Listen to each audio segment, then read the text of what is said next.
আইসক্রিমের স্টিক দিয়ে কি বানানো যায়?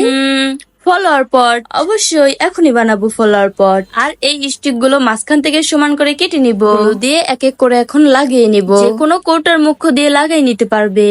আমি কিন্তু সমান সমান করে লাগিয়ে নিতেছি। আমার বাসায় মিনি ফলোয়ার পট গুলো খুবই কম আছে, তাই ভাবলাম এখনই একটা বানিয়ে নিই। আর ছোট ছোট জিনিসগুলো আমার দেখতে অনেক ভালো লাগে। এটার উপরে আমি কালো রং করব। কালো রং কার কার ভালো লাগে? আমার কিন্তু অনেক ভালো লাগে। এখন লাগিয়ে নিব একটি লাভ। আর এই লাভটি আমি কিভাবে বানিয়েছি জানতে হলে আমার পেজে গিয়ে এখনই দেখে আসো।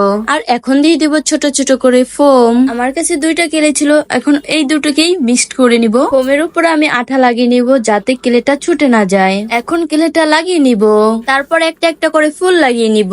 আর এই ফুলগুলো কিভাবে বানিয়েছি তোমরা জানতে চাইলে আমাকে কমেন্ট করে বলবে। এই কেলেটার উপরে আমি সবুজ রং করে নিয়েছিলাম। ফলোয়ার টপটা কেমন হলো তোমরা কমেন্ট করে বলবে, অবশ্যই বলবে কিন্তু। লাইক, কমেন্ট, শেয়ার, সাবস্ক্রাইব করে পাশে থাকবে কিন্তু বন্ধুরা।